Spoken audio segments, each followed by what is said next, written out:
Puebla es un estado de contrastes brutales.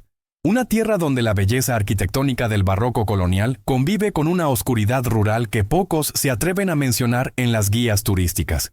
Si uno se aleja de la capital, de los restaurantes de lujo y de la Talavera Azul, y se interna en las carreteras serpenteantes que suben hacia la Sierra Norte o bajan hacia el Valle de Tehuacán, se encuentra con otro México.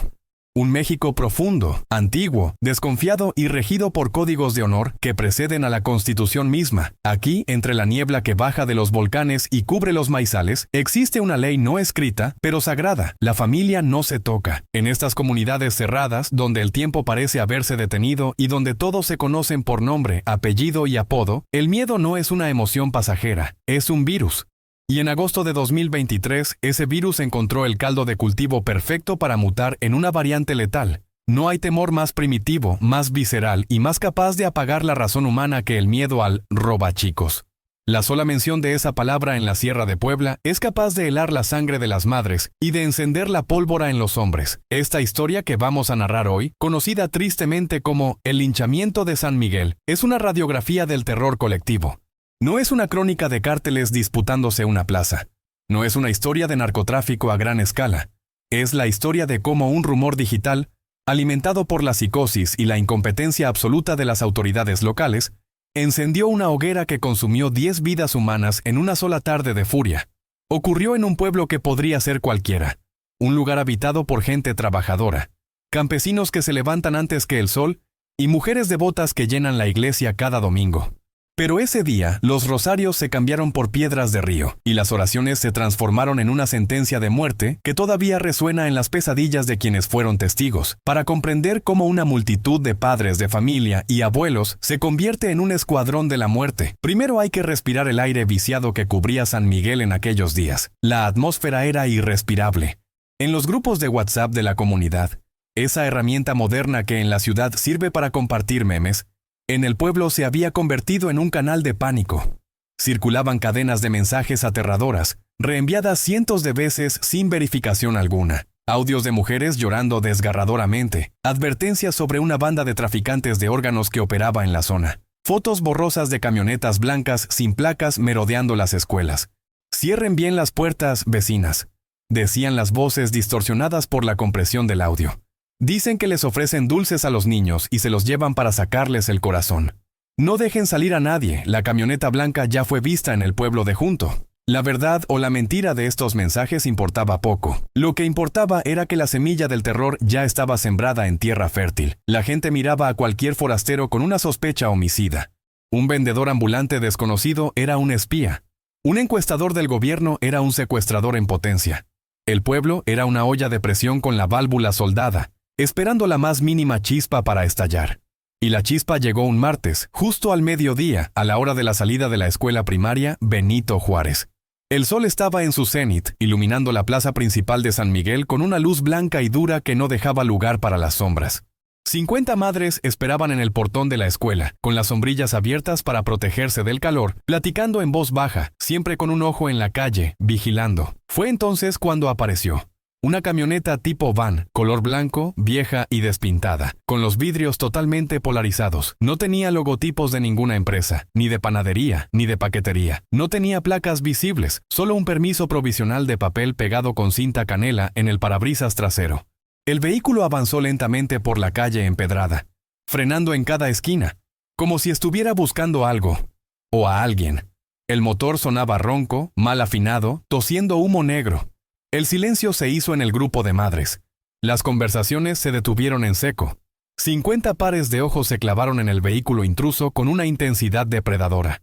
«Esa es», susurró una señora joven apretando su bolsa contra el pecho hasta que los nudillos se le pusieron blancos. «Es la camioneta de los mensajes. Ya llegaron». El vehículo se detuvo frente a una pequeña tienda de abarrotes, a escasos 20 metros de la puerta de la escuela, justo cuando el timbre de salida sonaba. La puerta corrediza lateral de la camioneta se abrió con un chirrido metálico oxidado. De su interior no bajaron monjas, ni repartidores de refresco. Bajaron 3 hombres, hombres que no eran del pueblo. Vestían camisetas de tirantes sucias, pantalones de mezclilla rotos y tenían tatuajes visibles en los brazos y el cuello. Miraban a su alrededor con una actitud que, a los ojos de las madres aterrorizadas, no parecía la de turistas perdidos pidiendo direcciones, sino la de lobos evaluando el corral. Uno de los hombres entró a la tienda. Los otros dos se quedaron recargados en la camioneta, encendiendo cigarrillos, mirando fijamente hacia la puerta de la escuela, donde los niños empezaban a salir en tropel, con sus uniformes azules y sus mochilas pesadas, riendo y corriendo, ajenos al peligro que sus madres creían ver. Lo que sucedió en los siguientes 30 segundos es confuso, como siempre lo son los momentos que preceden a una tragedia irreversible. Según la versión oficial que se dio días después, los hombres eran simples comerciantes buscando dónde vender artesanías o quizás buscando una dirección. Pero según la versión del pueblo, la única versión que importó ese día, ocurrió un intento de sustracción flagrante. Doña Martita, una abuela respetada que esperaba a su nieto Luis, de 7 años, jura hasta el día de hoy que vio cómo uno de los hombres se acercó a un niño con una bolsa de papas abiertas. Jura que vio cómo intentó agarrarlo del brazo para jalarlo hacia la camioneta. «¡Suéltalo, hijo de tu perra madre!», gritó doña Martita con una fuerza gutural que desmentía su edad y sus enfermedades. El grito de la anciana fue el detonante nuclear. Fue la señal de alarma que activó el sistema inmunológico violento de la comunidad. El hombre soltó al niño, si es que alguna vez lo agarró, y retrocedió, visiblemente asustado por la reacción instantánea de las mujeres. «¡Se lo quieren llevar!», gritó otra madre histérica. «¡Son los robachicos! Agarren a los niños, no los dejen ir». El pánico estalló en la calle como una bomba. Las madres corrieron a abrazar a sus hijos, metiéndolos a empujones en los locales comerciales, cerrando las cortinas de acero con estruendo. Los hombres de la camioneta, al ver la hostilidad de la multitud, intentaron subir al vehículo para huir. «¡Vámonos, esto se puso feo!», gritó el conductor a sus compañeros. Pero cometieron el error fatal de arrancar demasiado rápido. La camioneta patinó en el empedrado liso y golpeó levemente un puesto de frutas ambulante, tirando las naranjas y las jícamas al suelo. Ese golpe accidental selló su destino. A los ojos del pueblo, esa huida no era miedo, era una confesión de culpa. Ya no eran sospechosos, eran criminales atrapados en el acto. «¡Atórenlos! ¡Que no se vayan!», gritó un hombre que vendía tacos de canasta en la esquina, lanzando una piedra que abolló la puerta del conductor.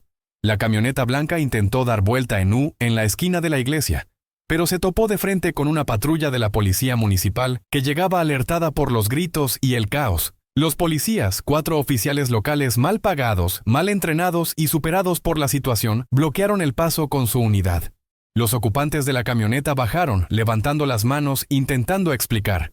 «Solo estamos trabajando, no hicimos nada, se lo juro, jefe», gritaba uno de ellos con el rostro pálido de terror.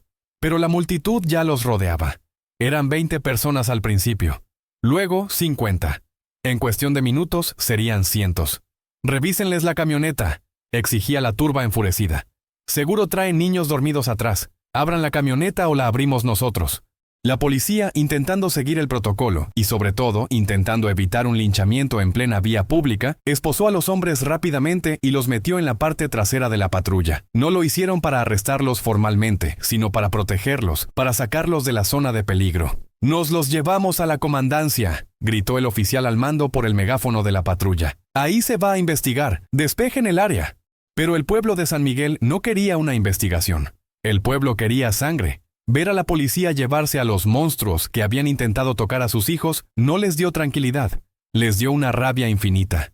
En la mente colectiva, contaminada por años de impunidad y desconfianza en el sistema judicial mexicano, se formó un solo pensamiento: los van a soltar.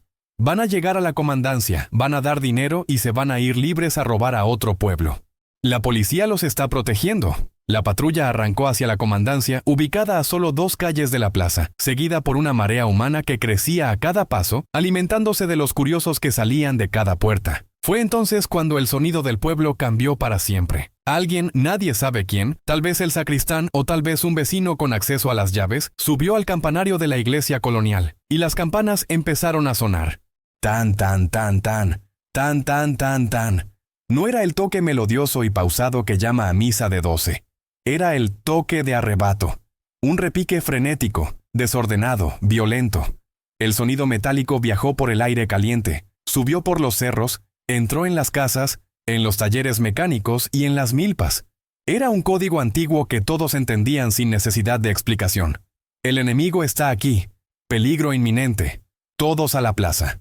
El olor a miedo que permeaba el aire se mezcló entonces con otro olor que pronto dominaría la escena, el olor químico y penetrante de la gasolina. La gente salía de sus casas no con curiosidad, sino con una determinación asesina. Agarraban machetes de chapear, agarraban tubos, agarraban piedras, agarraban botellas de refresco llenas de combustible. El rumor había mutado una vez más, volviéndose más monstruoso con cada reenvío de WhatsApp. Ya no era "intentaron robar un niño". Ahora el mensaje decía: ya rescataron a 2 niños muertos de la camioneta sin órganos. Una mentira atroz, imposible, pero que en ese momento de histeria colectiva se convirtió en la verdad absoluta e incuestionable. La abertura de esta tragedia estaba completa.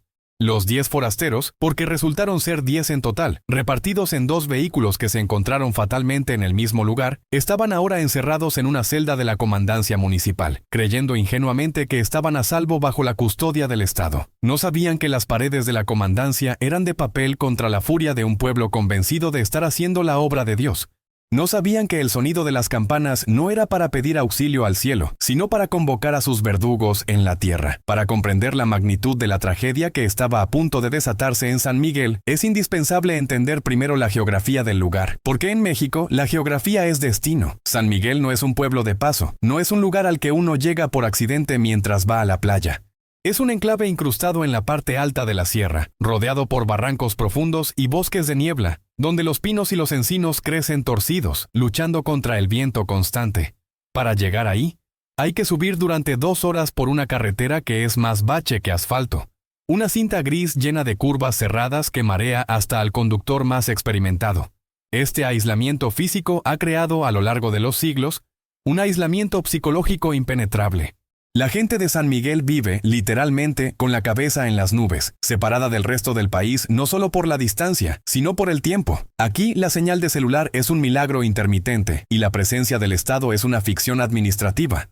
Cuando uno camina por sus calles empinadas y húmedas, siente inmediatamente que ha entrado en otro mundo. Un mundo donde las leyes escritas en la Constitución Política de los Estados Unidos mexicanos se desvanecen y son reemplazadas por códigos mucho más antiguos, brutales y directos. El dicho popular "pueblo chico, infierno grande" nunca ha sido tan cierto como en esta región.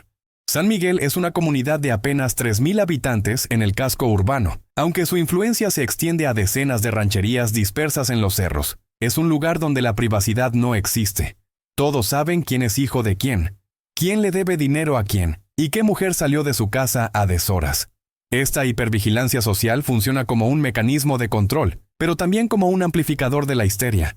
En una ciudad grande, un grito se pierde en el ruido del tráfico. En San Miguel, un grito en la plaza se escucha en la última casa del cerro. La arquitectura del pueblo está diseñada para el control comunal. Todo gira en torno a la plaza principal. Allí está la iglesia con su torre alta que domina el paisaje, la presidencia municipal que suele estar vacía y el mercado. Es un escenario panóptico donde cualquier elemento extraño, cualquier forastero, resalta inmediatamente como una mancha de tinta en una sábana blanca. Pero el verdadero escenario de este drama no son las calles de piedra ni las casas de adobe y techo de lámina. Es el sistema legal invisible que rige la mente de sus habitantes, los usos y costumbres. Oficialmente, el artículo 2 de la Constitución mexicana reconoce el derecho de los pueblos indígenas a la libre determinación. Pero en la práctica, y especialmente en situaciones de crisis, este concepto se ha deformado hasta convertirse en una licencia para la barbarie. En San Miguel, la justicia no es ciega ni tiene una balanza. La justicia tiene ojos, tiene memoria y tiene manos. La gente no confía en el Ministerio Público, porque saben que el Ministerio Público está en la ciudad, a 3 horas de distancia, y que siempre pide dinero para la gasolina antes de investigar. No confían en los jueces, porque han visto cómo sueltan a los ladrones de ganado a los 3 días por falta de pruebas. Este vacío de autoridad ha generado un sistema inmunológico social extremadamente agresivo. La comunidad se ve a sí misma como un organismo vivo, y a los delincuentes, reales o imaginarios, como virus que deben ser eliminados inmediatamente para evitar la infección. No buscan reinserción social, buscan extirpación. El edificio de la comandancia de policía, hacia donde la patrulla llevaba a los 10 detenidos, es la representación física de la debilidad institucional. No es un fuerte, no es una estación de policía moderna con vidrios blindados y celdas de seguridad. Es un cuarto pequeño, anexo al Palacio Municipal, con paredes de ladrillo pintadas de un azul institucional despintado por la humedad. Tiene una puerta de madera vieja y una reja de hierro que cualquier herrero de pueblo podría forzar. Adentro solo hay un escritorio metálico oxidado, una radio que falla la mitad del tiempo y 2 celdas preventivas que se usan más para encerrar a borrachos de fin de semana que a criminales peligrosos. La fuerza policial de San Miguel consta de 6 elementos por turno, 6 hombres. La mayoría de ellos no son policías de carrera. Son campesinos o albañiles que tomaron el trabajo por necesidad, que recibieron un uniforme que les queda grande y un arma que apenas saben disparar. No tienen entrenamiento antidisturbios, no tienen gas lacrimógeno, no tienen cascos. Son figuras de cartón puestas ahí para simular orden. Esa tarde de agosto, el escenario se completaba con una atmósfera climática opresiva. Aunque era verano, en la sierra el clima es traicionero. Una niebla baja, la famosa neblina de la sierra, empezaba a descender sobre el pueblo, difuminando los contornos de los edificios y dándole a todo un aspecto irreal, casi fantasmagórico. Esta niebla tiene un efecto psicológico curioso. Encierra el sonido y aumenta la sensación de claustrofobia. Cuando la gente empezó a correr hacia la plaza, la niebla los envolvía, haciéndolos parecer sombras o espectros surgiendo de la nada. El escenario estaba predispuesto para el anonimato. En medio de la bruma, todos los rostros se parecen. La responsabilidad individual se disuelve en la masa gris. Hay otro factor crucial en este escenario: la historia reciente de violencia en la región. San Miguel no es un pueblo inocente. En los últimos 5 años, la zona se ha visto asediada por el crimen real. Han sufrido robos de camionetas en la carretera, han sufrido extorsiones telefónicas y han visto cómo el huachicol, robo de combustible, ha traído gente armada a sus caminos. La población vive en un estado de estrés postraumático colectivo. Se sienten asediados, sienten que están en guerra y que están perdiendo. Por eso, cuando apareció la camioneta blanca de los supuestos robachicos, no la vieron como un evento aislado, la vieron como la invasión final. En su mente colectiva, esos 10 hombres no venían solo por un niño. Venían a destruir el futuro del pueblo. Eran la encarnación de todo el mal que habían visto en las noticias y en las redes sociales. El escenario mental estaba listo para la guerra total. La plaza principal, el lugar donde convergerían todos los actores, es un espacio engañosamente pacífico. Tiene un kiosco central de estilo afrancesado, donado por algún político hace décadas, y jardineras con rosales mal cuidados. Pero ese día, la plaza se transformó en una arena romana. Las 4 calles que desembocan en ella se convirtieron en ríos de gente. La topografía del pueblo jugó en contra de los detenidos y de la policía. Al estar en una hondonada, el sonido de las campanas rebotaba en las laderas de los cerros, amplificándose, creando una caja de resonancia ensordecedora. No había escapatoria. Una vez que entras a la plaza de San Miguel y las calles se bloquean, estás en una trampa de ratas. Las únicas salidas son hacia arriba, hacia los cerros, pero para llegar allá hay que atravesar el muro humano. Los actores secundarios de este escenario también jugaron un papel vital: los tienderos y comerciantes. Al cerrar sus cortinas metálicas ante el primer grito de «¡Roba, chicos!», crearon un efecto de estado de sitio. El sonido de las cortinas bajando de golpe, clang, clang, clang, funcionó como un tambor de guerra que aceleró el pulso de todos. Las escuelas cerraron sus puertas con llave, dejando a los padres afuera, lo que aumentó la histeria. Las madres que no encontraban a sus hijos en el primer minuto entraron en pánico, gritando nombres, llorando, alimentando el fuego del rumor. «Ya se llevaron a 3», gritaba alguien sin ninguna prueba. Y en ese escenario de caos informativo, la mentira viaja a la velocidad de la luz, mientras que la verdad se queda atándose las agujetas. La tecnología, paradójicamente, nos devuelve a la era de las cavernas en este escenario. Aunque la señal es mala, el Wi-Fi de la plaza funciona. Y ese Wi-Fi fue el combustible del infierno. Cientos de teléfonos transmitiendo en vivo por Facebook Live. Pero no transmitían para pedir paz. Transmitían para convocar. «Vénganse todos, ya los tenemos. Traigan gasolina, vamos a darles su merecido». El escenario digital se fusionó con el físico. Gente de las comunidades vecinas, de rancherías a 10 o 15 kilómetros, vio las transmisiones, vio la furia, y decidieron unirse. Se subieron a sus camionetas pick-up, cargaron a sus compadres y bajaron a San Miguel. No querían perderse el evento, querían ser parte de la justicia. El escenario se expandió, atrayendo violencia desde todos los puntos cardinales. Dentro de la comandancia, los 10 hombres detenidos empezaban a darse cuenta de la trampa mortal en la que habían caído. Miraban por la pequeña ventana enrejada y veían cómo la plaza se llenaba. Veían los machetes brillando bajo la luz gris de la tarde. Veían las botellas de vidrio llenas de líquido amarillento. Escuchaban los insultos que subían de volumen como una marea. «Entréguenlos. Quémenlos. El olor a copal de la iglesia se mezclaba ahora con el olor a gasolina y sudor. Para estos 10 hombres, forasteros que quizás solo cometieron el error de parecer sospechosos en el lugar equivocado, el pueblo chico se estaba revelando como lo que realmente era: un infierno grande, una boca gigantesca lista para devorarlos. La fragilidad de las paredes que los separaban de la turba era ridícula. Podían sentir las vibraciones de los golpes en la puerta principal. La policía, sus supuestos protectores, estaba tan aterrorizada como ellos. Los oficiales se miraban entre sí, sabiendo que sus armas no tenían suficientes balas para detener a 1000 personas, y sabiendo también que si disparaban, ellos serían los siguientes en la hoguera. San Miguel en ese momento dejó de ser una colección de individuos racionales. El escenario físico y social conspiró para crear una mente colmena. En la psicología de las masas, el individuo desaparece. El panadero amable, la señora que vende tamales, el maestro de escuela, todos dejan de ser ellos mismos y se convierten en células de un solo organismo furioso. La responsabilidad se diluye. No fui yo, fue el pueblo. Es la excusa perfecta. Y el pueblo, como entidad, no tiene conciencia, solo tiene instinto. El escenario estaba dispuesto para un sacrificio ritual, porque eso es lo que son los linchamientos en el México profundo, rituales de purificación. La comunidad siente que ha sido ensuciada por la presencia del mal, los forasteros, y la única forma de limpiar esa mancha, de restaurar el equilibrio y la seguridad, es a través del fuego. Mientras la tarde avanzaba y la luz empezaba a caer, las sombras en la plaza se alargaban, dándole a la multitud un aspecto monstruoso. Las campanas no dejaban de sonar, un latido metálico constante que impedía pensar. Tan, tan, tan, tan. Hipnotizaban, anulaban la empatía. En este escenario de pesadilla, la lógica de la civilización occidental se rompió. No había presunción de inocencia, no había derechos humanos. Solo había nosotros contra ellos.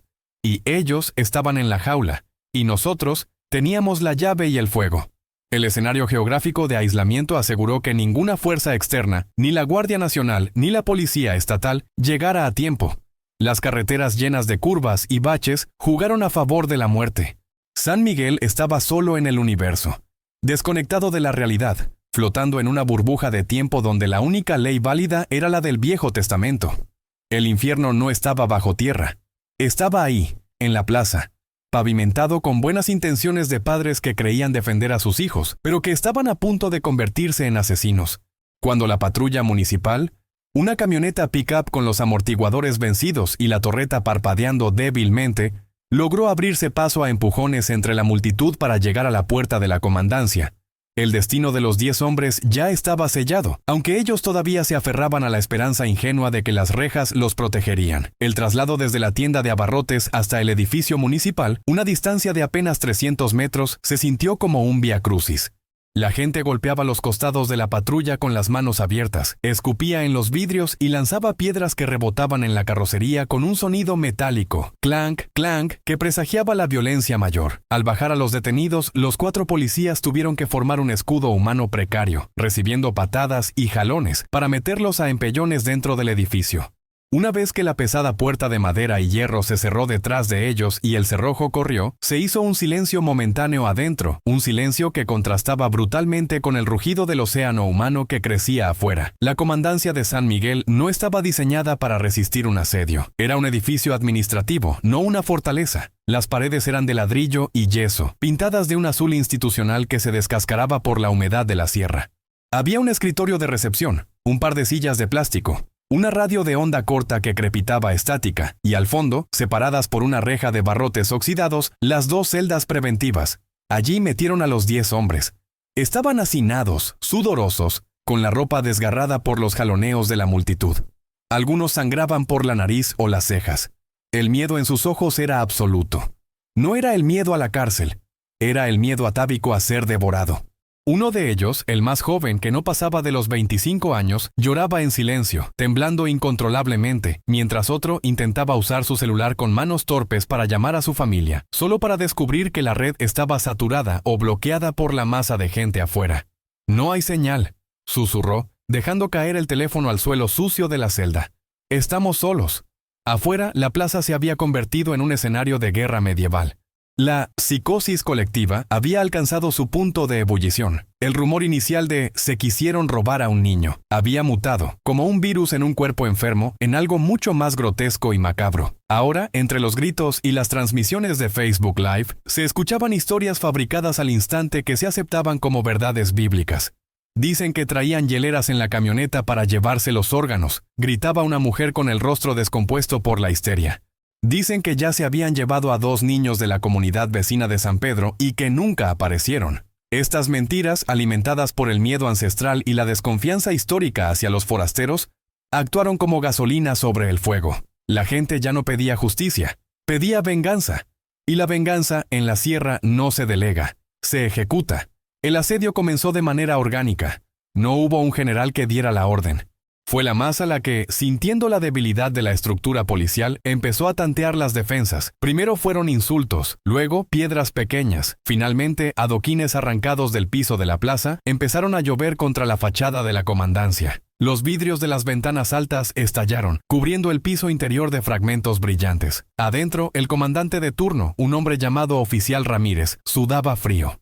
Ramírez era un policía de pueblo, acostumbrado a lidiar con borrachos o pleitos de cantina, no con una insurrección. Tenía una pistola calibre .38 con 6 balas y una escopeta vieja. Miró a sus 3 subordinados, muchachos jóvenes que temblaban tanto como los detenidos. Sabía que si disparaban un solo tiro, la multitud no se dispersaría. Se les echaría encima y los mataría a ellos también. «¡Pidan refuerzos!», gritó Ramírez, intentando que su voz se escuchara sobre el estruendo de afuera.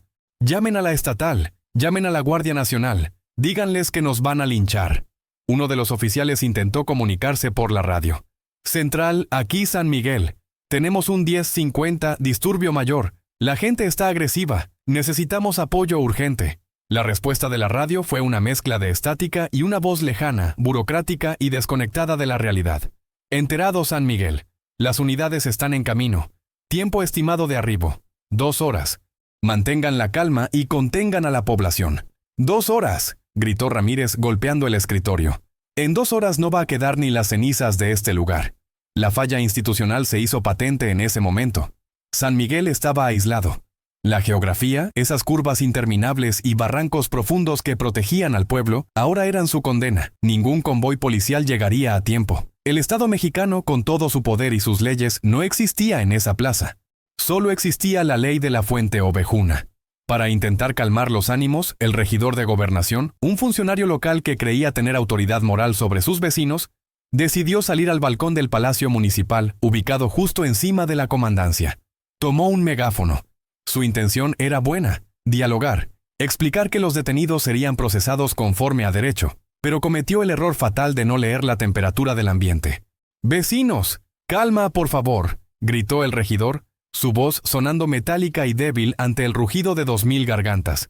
«Ya están detenidos. Ya llamamos al Ministerio Público. Se los van a llevar a la capital para juzgarlos. No se manchen las manos». La palabra clave que detonó la furia final fue «llevar». La multitud interpretó esto no como un proceso legal, sino como una fuga asistida. En la lógica torcida de la desconfianza, llevárselos a la capital era sinónimo de soltarlos en el camino a cambio de dinero. «No se los van a llevar», gritó un hombre desde la primera fila, un agitador que sostenía una botella de gasolina. «Si se los llevan, los sueltan. Aquí se hizo el delito, aquí se paga. Entréguenlos», coreó la multitud. «El pueblo manda, el pueblo paga, el pueblo manda». Una piedra voló hacia el balcón y golpeó al regidor en el hombro. El funcionario soltó el megáfono y corrió hacia adentro, refugiándose.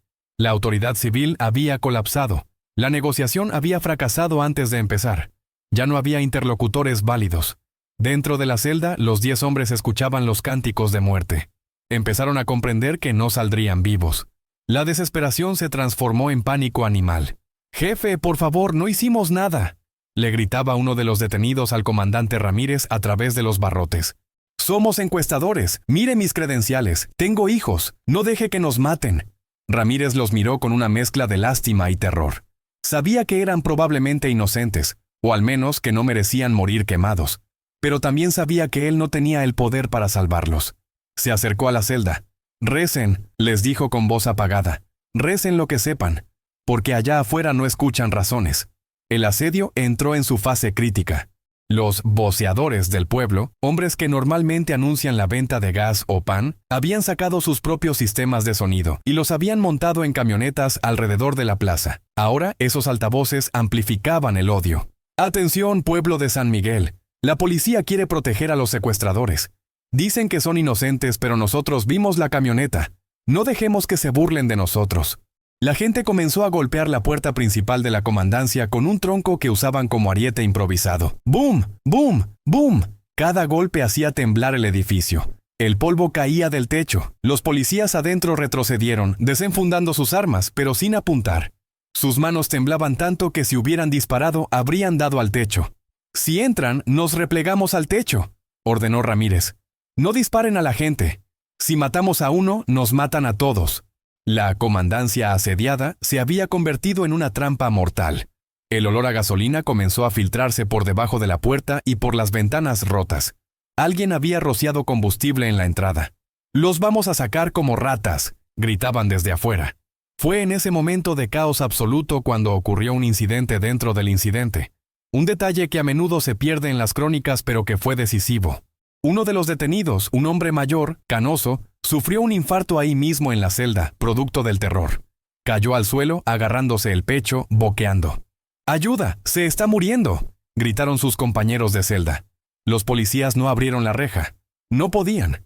Si abrían, corrían el riesgo de que los otros intentaran escapar, o de que la turba entrara en ese preciso instante. El hombre murió ahí, en el piso de concreto, rodeado de extraños, mientras afuera 1000 personas pedían su muerte sin saber que ya había ocurrido. Su cuerpo inerte fue el primer cadáver de la noche, pero no sería el último.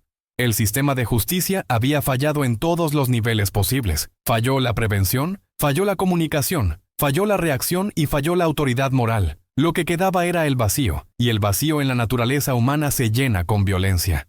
La gente de San Miguel, convencida de que estaba protegiendo a sus hijos de monstruos imaginarios, se había convertido ella misma en el monstruo. Ya no veían a 10 seres humanos temblando en una celda. Veían demonios que debían ser purgados con fuego. La deshumanización estaba completa. El sonido de las campanas cesó de repente, dejando un silencio repentino aún más aterrador. Luego se escuchó el crujido de la madera de la puerta principal cediendo ante el ariete. ¡Crack! La puerta se abrió. El rugido de la multitud al ver el camino libre hacia las celdas fue ensordecedor. No era un grito humano. Era el rugido de una bestia de 1000 cabezas que finalmente había acorralado a su presa. Ramírez y sus policías corrieron hacia la escalera que llevaba a la azotea, abandonando su puesto, abandonando su deber y abandonando a los 10 hombres a su suerte. Fue un acto de cobardía, sí, pero también de supervivencia pura. Los detenidos quedaron solos. Vieron cómo la luz de las antorchas y los celulares iluminaba el pasillo. Vieron las primeras sombras entrar. «¡Ahí están!», gritó el primero de la turba en entrar. El incidente había terminado. La falla era total. Ahora comenzaba el sacrificio. La comandancia, símbolo del orden, había caído, y con ella cualquier vestigio de civilización en San Miguel. El momento exacto en que la puerta de madera reforzada de la comandancia municipal cedió ante el embate del ariete improvisado no sonó como una ruptura arquitectónica, sino como el rompimiento de un dique que contenía un océano de odio acumulado durante décadas. El estruendo de la madera astillándose y el metal de los cerrojos doblándose fue inmediatamente engullido por el rugido de la multitud. Un sonido que ya no tenía nada de humano. Si alguien hubiera grabado ese audio y lo hubiera escuchado sin contexto, habría pensado en una manada de animales salvajes o en un derrumbe geológico, pero nunca en una reunión de vecinos. Al caer la barrera física que separaba la legalidad de la barbarie, la policía, que hasta ese momento había mantenido una posición defensiva precaria, se disolvió como la niebla. El comandante Ramírez y sus hombres huyeron por la azotea, saltando hacia las casas vecinas, abandonando sus uniformes y su dignidad en un intento desesperado por no ser confundidos con los enemigos. La comandancia quedó abierta, desnuda, una herida expuesta en el centro del poder municipal. Y la turba entró. No entraron caminando, entraron como un torrente de agua negra. Los primeros en cruzar el umbral fueron los hombres jóvenes, los que tenían la adrenalina disparada por el alcohol y la histeria. Llevaban los rostros cubiertos con paliacates o camisetas, no tanto por miedo a ser identificados, sino como parte del uniforme ritual de la violencia. En sus manos brillaban tubos de metal arrancados de señales de tráfico, machetes de trabajo con el filo gastado pero letal, y piedras del tamaño de un puño. El pasillo estrecho que llevaba a las celdas se convirtió en un embudo de caos. Los gritos rebotaban en las paredes de yeso. ¡Sáquenlos! ¡Mátenlos aquí mismo! ¡Que sufran lo que sufrieron los niños! El olor dentro del edificio cambió en segundos. El aroma a humedad y papel viejo fue reemplazado por el hedor agrio del sudor masculino, la gasolina y el miedo, un miedo tan intenso que se podía saborear en la parte posterior de la garganta. Los 10 hombres detenidos en las celdas, esos forasteros que habían cometido el error de parecer sospechosos en el lugar equivocado, se replegaron hacia la pared más lejana, se abrazaron unos a otros en un nudo de extremidades temblorosas, como niños asustados durante una tormenta eléctrica. Pero no había refugio. La reja de la celda, esa estructura de barrotes oxidados que minutos antes era su prisión, ahora era su última línea de defensa. La multitud no buscó las llaves. No había tiempo para la burocracia. 3 hombres corpulentos empezaron a golpear el candado y las bisagras con una barreta de acero y un marro de construcción. ¡Clang! ¡Clang! ¡Clang!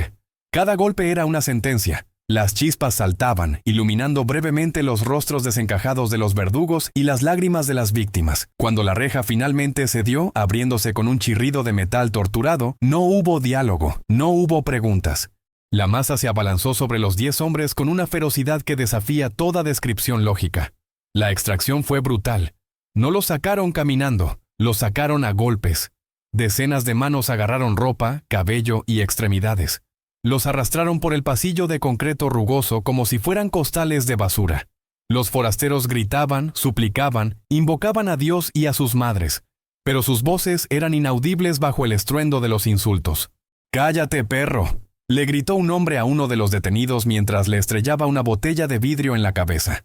La sangre comenzó a fluir antes incluso de que salieran a la calle, manchando el piso de la comandancia, marcando el camino del sacrificio. Entre los arrastrados iba el cuerpo inerte del hombre que había sufrido el infarto minutos antes. A la turba no le importó que ya estuviera muerto. Su cuerpo era un símbolo, un objeto de odio que también merecía el castigo. Lo jalaron de los pies, su cabeza golpeando contra los escalones de la entrada, un muñeco de trapo en medio de una tormenta de furia. Al salir a la plaza, la escena que los recibió era dantesca. Si adentro de la comandancia había 100 personas, afuera había ahora más de 1000. Las campanas de la iglesia, que habían hecho una pausa breve, volvieron a repicar con más fuerza, tan, convocando a los rezagados. El sonido metálico se mezclaba con los claxones de las camionetas que bloqueaban las calles aledañas y con la música de banda que alguien, en un acto de surrealismo macabro, había puesto a todo volumen en un estéreo cercano. La plaza de San Miguel se había transformado en un coliseo. Los postes de luz proyectaban sombras largas y distorsionadas. La niebla había bajado más, creando un techo natural que atrapaba el ruido y el humo, convirtiendo el espacio abierto en una cámara de presión claustrofóbica. La multitud formó un pasillo humano, una valla de la muerte, que iba desde la puerta de la comandancia hasta el centro de la plaza, donde se erigía un viejo árbol de ahuehuete y el asta bandera. Los 10 hombres fueron obligados a recorrer ese trayecto, empujados, pateados y escupidos por sus captores. Cada metro avanzado era una tortura. Las mujeres, madres y abuelas que horas antes rezaban el rosario, ahora se acercaban para arañarles la cara, para clavarles las uñas, gritándoles, «¡Malditos! ¡Hijos del diablo! ¡Devuélvanos a los niños!». La histeria colectiva había borrado cualquier rastro de empatía. En la mente de San Miguel, esos hombres no eran seres humanos con derechos, eran demonios, monstruos que habían venido a robar lo más sagrado, y por lo tanto, cualquier violencia ejercida contra ellos no era un crimen, sino un acto de defensa legítima, casi un deber religioso. Llegaron al centro de la plaza, los arrojaron al suelo sobre el adoquín frío y duro. Algunos intentaron levantarse, intentaron correr, pero fueron derribados inmediatamente por una lluvia de piedras y patadas. Quedaron amontonados, sangrando, con la ropa hecha a jirones, rodeados por un círculo de 300 personas que formaban el núcleo duro del linchamiento, mientras otras 1000 observaban desde las gradas improvisadas de las jardineras y los portales. El escenario estaba listo. La preparación entraba en su fase logística, porque un linchamiento en México no es un acto completamente espontáneo. Tiene una metodología, una serie de pasos que se cumplen con una eficiencia escalofriante. «¡Traigan la gasolina!», ordenó una voz anónima, amplificada por la acústica de la plaza. La orden se repitió como un eco. «¡Gasolina! ¡Gasolina!». Y la gasolina apareció. No faltaba combustible en San Miguel, una zona donde el huachicol, robo de combustible, es una economía paralela. Jóvenes en motocicletas llegaron cargando bidones de plástico de 20 litros, llenos de un líquido amarillento y volátil. El olor penetrante de los hidrocarburos inundó la plaza, mareando a los presentes, mezclándose con el olor metálico de la sangre fresca. También trajeron llantas viejas, neumáticos gastados que arden con un humo negro y tóxico, difícil de apagar. Empezaron a apilar las llantas alrededor de los hombres caídos, construyendo una pira funeraria improvisada, un altar de caucho y muerte. Mientras se preparaba el fuego, comenzó el interrogatorio público, que en realidad no buscaba respuestas, sino justificación. Un hombre con un megáfono se acercó a uno de los detenidos, el que parecía ser el líder del grupo, un hombre de 40 años con la cara cubierta de sangre y el tabique nasal roto. «¡Habla, cabrón!», le gritó, poniendo el megáfono cerca de su boca. «Dinos quién te mandó. Dinos dónde tienen a los niños. Dinos cuántos se han robado». El hombre, apenas capaz de respirar, tosió sangre y trató de hablar. «Nadie. Se lo juro por Dios. Somos vendedores. No robamos a nadie. Piedad», balbuceó. Pero la respuesta no satisfizo a la masa. No querían oír la verdad. Querían oír la confirmación de sus miedos. «¡Miente!», gritó la multitud. «Están cubriendo a sus cómplices. Quémenlos para que hablen». Una patada en la boca silenció al hombre. El juicio había terminado. El veredicto ya estaba dictado antes de empezar la sesión. El aspecto tecnológico de la preparación era igualmente perturbador. Cientos de teléfonos celulares se alzaban sobre las cabezas de la multitud, sus pantallas brillando como luciérnagas digitales en la oscuridad. Estaban grabando, transmitían en vivo por Facebook, por TikTok, por WhatsApp. «Aquí estamos, raza, dándole su merecido a estas ratas», narraba un adolescente mientras grababa el rostro desfigurado de uno de los detenidos. «Para que aprendan a no meterse con San Miguel». Esta documentación en tiempo real no era para denunciar el crimen, sino para celebrarlo. Era un trofeo digital. La violencia se convertía en espectáculo, en contenido viral. La gente en sus casas, a kilómetros de distancia, comentaba con emojis de fuego y aplausos, validando desde la seguridad de sus pantallas la barbarie que ocurría en la plaza. Esta retroalimentación digital envalentonaba a los verdugos físicos. Se sentían héroes de una película que todos estaban viendo. La llegada de gente de las comunidades vecinas añadió un nuevo nivel de peligro. Camionetas pick-up llegaban cargadas de hombres armados con palos y escopetas, respondiendo al toque de campanas. Se bajaban y se unían al círculo, ansiosos por participar, por golpear, por ser parte de la historia. «Déjenme darle uno», gritaba un recién llegado, abriéndose paso a codazos para patear a un cuerpo inmóvil. La competencia por la violencia se volvió feroz. Cada golpe tenía que ser más fuerte que el anterior, para demostrar compromiso con la causa. Era una catarsis colectiva. Una liberación de frustraciones acumuladas por la pobreza, el abandono gubernamental y la inseguridad, todo proyectado sobre 10 cuerpos indefensos. En medio de este caos, hubo intentos débiles de cordura. El párroco de la iglesia, un hombre anciano y frágil, salió al atrio intentando usar su autoridad moral para detener la masacre. Agitaba las manos gritando: «Hijos, no lo hagan. Dios no quiere esto. Es pecado mortal». Pero esa noche, el Dios de San Miguel no era el Dios del Nuevo Testamento, el de la misericordia. Era un Dios antiguo, tribal, que exigía sangre por sangre. La gente ignoró al sacerdote. Algunos incluso lo insultaron. «Métase a su iglesia, padre», le gritaron. «Usted no tiene hijos. Usted no sabe lo que se siente».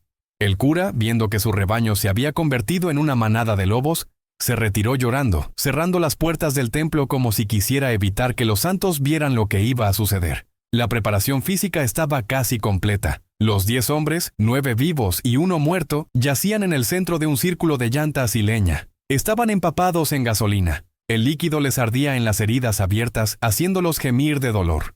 Algunos habían perdido la conciencia debido a la paliza. Otros miraban al cielo negro con ojos vidriosos, disociados de la realidad, esperando el final. El olor a combustible era tan fuerte que era peligroso encender incluso un cigarrillo a 10 metros de distancia. La plaza estaba en silencio momentáneo, ese silencio pesado y eléctrico que precede a la explosión. Las campanas dejaron de sonar, dejando un zumbido en los oídos de todos. Solo se escuchaba el jadeo de la multitud y el llanto ahogado de uno de los detenidos. Un hombre se adelantó del círculo. No llevaba máscara. Su rostro estaba iluminado por la luz de las linternas. En su mano derecha sostenía una estopa, un trapo empapado en gasolina y atado a un palo. En su mano izquierda, un encendedor. Miró a sus vecinos buscando aprobación. Cientos de cabezas asintieron. Cientos de voces susurraron. «Hazlo». No era un asesinato. En sus mentes era una limpieza. Era un acto sanitario. Iban a cauterizar la herida. Iban a mandar un mensaje de fuego que se vería desde la carretera federal hasta la capital del estado. El toque de campanas había cumplido su función. Había despertado al pueblo, lo había unido y lo había guiado hasta este punto de no retorno. La preparación había sido meticulosa, casi coreografiada por el instinto. Ahora solo faltaba el elemento final, el elemento purificador, la chispa. San Miguel contuvo la respiración. La civilización había terminado en la puerta de la comandancia. En la plaza solo quedaba la noche, el miedo y el inminente olor a carne quemada. La hoguera estaba lista para recibir su ofrenda. El silencio que precedió al fuego fue, quizás, lo más aterrador de toda la noche en San Miguel. Fue un silencio antinatural. Una pausa cósmica en la que 1000 gargantas dejaron de gritar al mismo tiempo. Como si todos los presentes estuvieran tomando una última bocanada de aire limpio, antes de sumergirse en el humo del infierno. En el centro de la plaza, los 10 hombres, 9 vivos y golpeados, uno muerto por infarto, yacían en una pila grotesca, bañados en gasolina, rodeados de llantas viejas y leña seca. El líquido inflamable había empapado sus ropas hechas jirones. Se había mezclado con su sangre y sus lágrimas, y ahora brillaba bajo la luz pálida de las lámparas de alumbrado público y las linternas de los celulares. El hombre que sostenía la estopa encendida, un vecino cualquiera que esa mañana había salido a trabajar al campo y que ahora se había convertido en el sumo sacerdote de la muerte, dio un paso adelante. No le tembló la mano, no hubo dudas. En su mente y en la mente de la multitud que lo observaba hipnotizada, esto no era un crimen, era una cirugía necesaria, era la extirpación del mal. Con un movimiento rápido y seco de la muñeca, lanzó la bola de fuego hacia el centro de la pira humana. El sonido de la ignición no fue una explosión. Fue una exhalación violenta, un whoosh profundo y gutural, como si un dragón hubiera abierto la boca. La gasolina, volátil y traicionera, reaccionó instantáneamente. Una columna de fuego amarillo y naranja se alzó 5 metros hacia el cielo negro, iluminando la plaza con una claridad de mediodía, proyectando sombras danzantes y monstruosas sobre las fachadas de la iglesia colonial y el palacio municipal. El calor golpeó los rostros de la primera fila de espectadores, obligándolos a retroceder un paso, cubriéndose los ojos con los antebrazos. Pero nadie se fue, nadie corrió. Y entonces comenzaron los gritos. Si el infierno tiene sonido, es ese. No eran gritos humanos, no eran palabras, eran alaridos puros, primarios, sonidos que nacían en lo más profundo de la biología y salían rasgando las gargantas quemadas. Los 9 hombres que aún estaban conscientes comenzaron a retorcerse en medio de las llamas. Fue una visión de pesadilla. Antorchas humanas intentando ponerse de pie, corriendo en círculos ciegos, chocando unos con otros, tratando inútilmente de apagarse golpeándose con las manos que también ardían. El fuego se alimentaba de la gasolina, de la ropa sintética que se derretía pegándose a la piel como napalm, y de la grasa corporal. El humo negro, denso y aceitoso que desprendían las llantas se mezcló con el humo blanco de la carne, creando una nube tóxica que envolvió la plaza, asfixiando y cegando, pero sin detener el espectáculo. La reacción de la multitud fue un estudio de la psicopatía colectiva. En los primeros segundos hubo vítores. «¡Quémenlos! ¡Mueran perros! Eso es para que aprendan». Era una euforia salvaje, una liberación de dopamina y adrenalina acumulada tras horas de tensión. Padres de familia alzaban a sus hijos pequeños en hombros para que vieran bien, para que aprendieran la lección. Así se trata a los enemigos del pueblo. Abuelas que horas antes rezaban el rosario miraban el fuego con rostros impasibles, pétreos, convencidas de que estaban presenciando la justicia divina. Pero a medida que los gritos de las víctimas se volvían más agudos y desesperados, y luego, poco a poco, empezaban a apagarse, la euforia se transformó en algo más oscuro, una fascinación morbosa y silenciosa. La tecnología jugó un papel macabro en este clímax. Cientos de brazos se mantenían alzados, sosteniendo teléfonos celulares. Las pantallas brillantes formaban un mar de luces azules alrededor de la hoguera naranja. Estaban grabando. Transmitían en vivo la muerte de 10 seres humanos para el consumo digital del mundo. No grababan para denunciar, grababan para poseer el momento. En las transmisiones de Facebook Live, los comentarios caían en cascada. Emojis de fuego, banderas de México, frases de apoyo como «Bien hecho, pueblo valiente» y «Acaben con las ratas». La barbarie se viralizaba en tiempo real, validando la acción de los verdugos. El lente de la cámara actuaba como un filtro emocional. Ver la muerte a través de una pantalla, aunque estuviera ocurriendo a 5 metros de distancia, la hacía parecer una película, una ficción lejana. En el centro del fuego, la tragedia alcanzaba niveles insoportables. Uno de los detenidos, en un último espasmo de supervivencia, logró romper el cerco de llantas. Salió de la hoguera, corriendo envuelto en llamas. Un espectro de fuego que gritaba algo ininteligible. Avanzó 3 metros hacia la multitud. La gente retrocedió gritando de horror, abriéndose paso. El hombre cayó de rodillas, levantando los brazos hacia el cielo, antes de desplomarse de cara contra el adoquín. Nadie se acercó a ayudarlo. Nadie trajo una manta. Un joven se acercó no para apagarlo, sino para lanzarle una piedra grande a la cabeza, asegurándose de que no se levantara más. «¡Ahí quédate!», le gritó. El cuerpo siguió ardiendo solo, separado del grupo, consumiéndose lentamente hasta quedar inmóvil. El olor fue lo que quebró a algunos. El olor a carne humana quemada es distinto a cualquier otro olor en el mundo. Es dulce, penetrante, grasoso y repugnante. Se pega a la ropa, se mete en el pelo, se aloja en la nariz y no se va en días. Cuando ese olor inundó la plaza, mezclado con el caucho quemado y la gasolina, algunos espectadores comenzaron a vomitar. Otros se cubrieron la nariz con sus rebozos o pañuelos, pero la mayoría aguantó. Respiraron la muerte. Ese olor se convirtió en el incienso de su ritual, la prueba física de que la amenaza había sido neutralizada.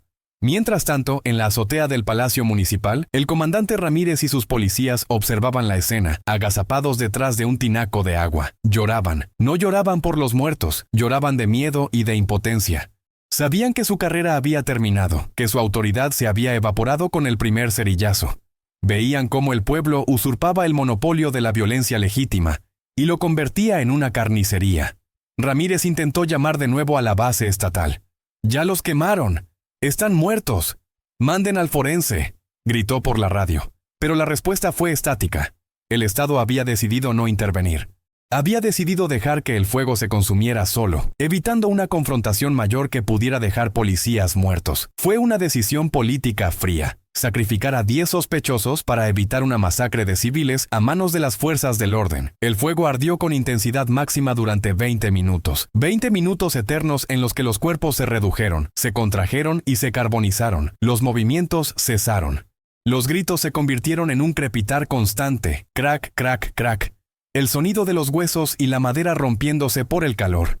La pila de cuerpos se convirtió en una masa indistinguible, negra y humeante. La identidad de los 10 hombres, sus nombres, sus historias, sus familias esperándolos en casa, todo desapareció. Ya no eran José, ni Manuel, ni Roberto. Eran ceniza, eran carbón. El pueblo les había quitado no solo la vida, sino la humanidad misma.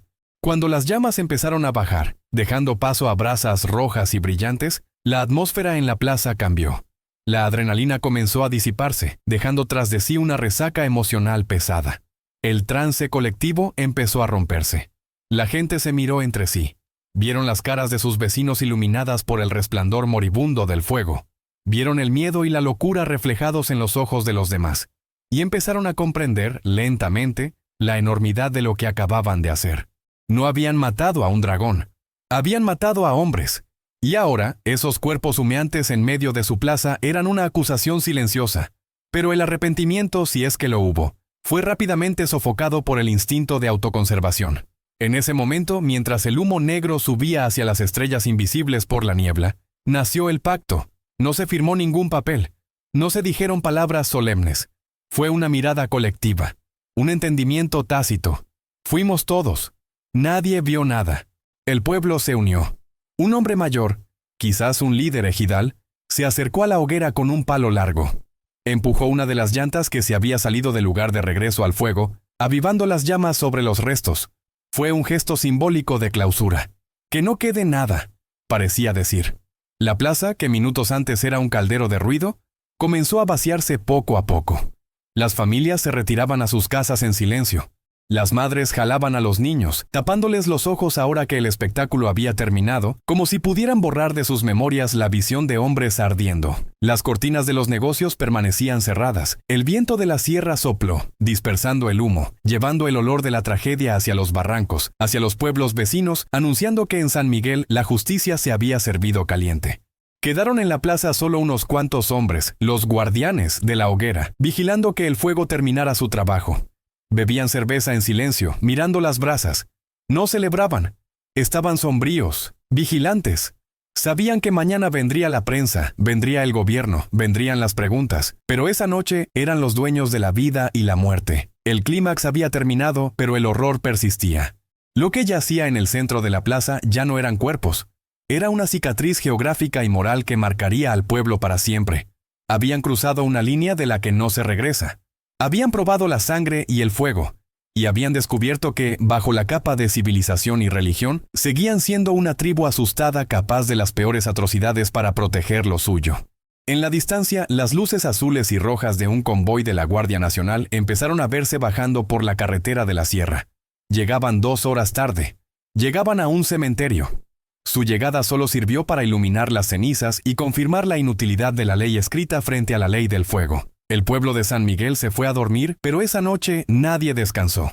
El crujido del fuego y los gritos finales seguían resonando en las almohadas de cada casa, un eco fantasma que no se apagaría jamás. Cuando las primeras luces del amanecer tocaron la torre de la iglesia de San Miguel, revelaron una escena que parecía sacada de una guerra que nunca existió oficialmente. La plaza principal, ese espacio diseñado para el encuentro cívico y la celebración patronal, amaneció cubierta de una capa de hollín graso que se pegaba a las suelas de los zapatos. El aire frío de la sierra, tan característico de las mañanas poblanas, no lograba disipar el olor. Ese olor dulce, metálico y repugnante de carne quemada y caucho derretido seguía suspendido en la atmósfera, impregnando las fachadas de las casas, la ropa tendida en las azoteas y sobre todo la conciencia colectiva del pueblo. En el centro exacto de la explanada, donde la noche anterior había rugido una hoguera de 5 metros, ahora solo quedaba una mancha negra, circular y humeante. Un montículo deforme de cenizas grises, alambres de llantas retorcidos y fragmentos óseos calcinados que ya no guardaban ninguna semejanza con la anatomía humana. Allí, mezclados e indistinguibles, yacían los restos de 10 hombres que 24 horas antes tenían nombres, apellidos, familias y sueños. Ahora eran simplemente los quemados. La llegada de la autoridad fue un espectáculo de impotencia burocrática. A las 6 de la mañana, un convoy masivo de la Guardia Nacional y la Policía Estatal finalmente subió la cuesta de la carretera principal. Eran 50 unidades, vehículos blindados, camiones de transporte de tropas y camionetas con ametralladoras montadas. Llegaron con las sirenas apagadas pero con las luces de las torretas encendidas, pintando las paredes del pueblo de azul y rojo, colores que llegaban 12 horas tarde para salvar a nadie. Los soldados bajaron con sus uniformes impecables, sus cascos de Kevlar y sus rifles de asalto listos, esperando encontrar resistencia, esperando encontrar una turba armada. Pero lo que encontraron fue un pueblo fantasma. Las calles estaban vacías, las puertas y ventanas de las casas estaban cerradas a piedra y lodo. No había nadie en la plaza, salvo un par de perros callejeros que olfateaban con curiosidad macabra los restos de la hoguera. El silencio era absoluto. Solo roto por el sonido de las botas militares golpeando el adoquín y la estática de las radios policiales. El comandante a cargo del operativo caminó hacia el centro de la plaza. Se detuvo a 2 metros de las cenizas. Se quitó los lentes oscuros y miró la devastación con una mueca de disgusto. Sabía que no había nada que hacer. No había a quién rescatar. No había a quién disparar. Su trabajo ya no era de seguridad pública, era de limpieza forense. Ordenó acordonar la zona. La cinta amarilla de prohibido el paso se desplegó alrededor del círculo negro, un gesto fútil para intentar imponer orden legal sobre un caos que ya había consumido todo. Los peritos de la Fiscalía General del Estado llegaron horas después, vestidos con trajes blancos tipo astronauta, mascarillas y guantes de látex. Empezaron la tarea grotesca de cernir las cenizas, buscando dientes, hebillas de cinturón, pedazos de teléfonos celulares fundidos, cualquier cosa que pudiera servir para identificar a las víctimas mediante pruebas de ADN. Trabajaban en silencio, observados desde las rendijas de las ventanas por cientos de ojos invisibles. El pueblo los miraba, no con miedo, sino con una frialdad desafiante. Fue en esas horas posteriores al linchamiento cuando se consolidó el verdadero horror de esta historia, el pacto de silencio. San Miguel cerró filas con una disciplina casi militar. La dinámica social del pueblo cambió instantáneamente. La euforia de la noche anterior se transformó en una omertá inquebrantable. Cuando los agentes ministeriales empezaron a tocar puertas para entrevistar a posibles testigos, se toparon con un muro de amnesia colectiva. ¿Usted vio algo anoche, señora? No, joven, yo me dormí temprano. Escuché ruido, pero me dio miedo y no salí. ¿Reconoce a alguien en este video? No, esos no son de aquí. Estaba muy oscuro, no se ve nada. Nadie sabía nada. Nadie había visto nada. Nadie había estado ahí. Las 1000 personas que llenaron la plaza, que gritaron, que trajeron gasolina y que grabaron con sus celulares simplemente desaparecieron de la narrativa. La respuesta estándar, repetida como un mantra por hombres, mujeres y niños, era una variación moderna del clásico literario. ¿Quién los mató? El pueblo, señor. ¿Y quién es el pueblo? Todos y ninguno. La tecnología, que horas antes había servido para transmitir la barbarie, ahora servía para ocultarla. En los grupos de WhatsApp, donde se había gestado el rumor y la convocatoria, comenzaron a circular nuevas instrucciones, frías y precisas. Borren todo. Salgan de los grupos. Eliminen los videos de sus teléfonos. Si la policía revisa su celular, digan que se les perdió. Hubo una purga digital masiva. Cientos de videos que mostraban los rostros de los instigadores, de los que prendieron el fuego, de los que golpearon, fueron eliminados de la nube. Sin embargo, en la era digital nada desaparece por completo. Algunos videos ya habían sido descargados por usuarios externos, por periodistas o por curiosos morbosos, y serían esas copias las que meses después servirían para identificar a algunos cabecillas. Pero en ese momento, en la mañana siguiente, el pueblo creía haber borrado sus huellas. La tragedia se volvió aún más amarga cuando, días después, la fiscalía reveló la identidad real de los monstruos. No eran robachicos, no eran traficantes de órganos, no pertenecían a ningún cártel. Eran encuestadores, comerciantes y un par de estudiantes que trabajaban temporalmente para una empresa de marketing de la capital. Venían a hacer un estudio de mercado sobre consumo de productos agrícolas. Los dulces que supuestamente ofrecían a los niños no eran cebo para secuestro. Eran muestras gratis de galletas que la empresa les había dado para regalar como parte de la encuesta. La camioneta blanca y vieja era el vehículo que la empresa les asignaba porque no querían arriesgar unidades nuevas en los caminos de la sierra. Eran padres de familia. Eran hijos, eran hermanos. Uno de ellos, el joven que lloraba en la celda, tenía apenas 22 años y estaba trabajando para pagar su titulación universitaria. Otro había aceptado el trabajo porque su esposa estaba embarazada y necesitaban dinero extra para el parto. No tenían antecedentes penales, no tenían armas. Su único crimen fue ser desconocidos en un lugar enfermo de miedo. Cuando esta verdad salió a la luz, uno esperaría que San Miguel sintiera remordimiento. Uno esperaría una misa de perdón. Una disculpa pública, un acto de contrición. Pero la psicología de la masa no funciona así. Admitir que mataron a 10 inocentes sería admitir que son asesinos, y la mente humana hace malabares increíbles para evitar esa etiqueta. En lugar de arrepentimiento surgió la justificación defensiva. El pueblo se aferró a su mentira original como un náufrago a una tabla. El gobierno los protege, por eso dicen que eran encuestadores. Nosotros vimos lo que vimos. Si no eran ellos, iban a ser otros. Fue un aviso para los que quieran venir a hacer daño. La narrativa de la autodefensa se convirtió en el escudo moral de la comunidad. Prefirieron vivir con la mentira de que habían eliminado una amenaza, antes que vivir con la verdad de que habían masacrado a 10 inocentes. La justicia legal, como suele suceder en México en estos casos, fue lenta, torpe y parcial. Meses después hubo algunas detenciones. La Fiscalía, presionada por la opinión pública nacional, realizó operativos de madrugada, rompiendo puertas y sacando a hombres de sus camas. Detuvieron a 5 personas, 5 chivos expiatorios para pagar por el crimen de 1000. Entre los detenidos estaba el hombre que llevó la gasolina y un par de jóvenes que aparecían claramente en los videos golpeando a las víctimas, pero los autores intelectuales, los que tocaron las campanas, los que difundieron el rumor por WhatsApp, los policías que huyeron, el alcalde que no pidió ayuda a tiempo, todos ellos siguieron libres. El proceso judicial se estancó. Los abogados de oficio alegaron falta de pruebas contundentes. Los testigos se retractaron. El miedo a represalias hizo que nadie quisiera declarar contra sus vecinos. Al final, el linchamiento de San Miguel se convirtió en una carpeta de investigación más, un expediente grueso acumulando polvo en un archivo, clasificado bajo el eufemismo de homicidio tumultuario. Hoy, si uno visita San Miguel, la plaza ha sido remodelada. El ayuntamiento mandó lavar el piso con ácido para quitar la mancha negra. Aunque los viejos dicen que en días de lluvia, la grasa vuelve a brotar de entre las piedras. Han pintado la fachada de la comandancia. Han puesto jardineras nuevas. La vida ha vuelto a la normalidad aparente. Hay mercado los domingos, misa a las 12 y niños jugando en el atrio. Pero algo se rompió para siempre en el tejido invisible del lugar. Se siente en las miradas. Cuando un forastero llega, ya no hay curiosidad amable. Hay una vigilancia tensa. Los ojos se entrecierran. Las conversaciones bajan de volumen.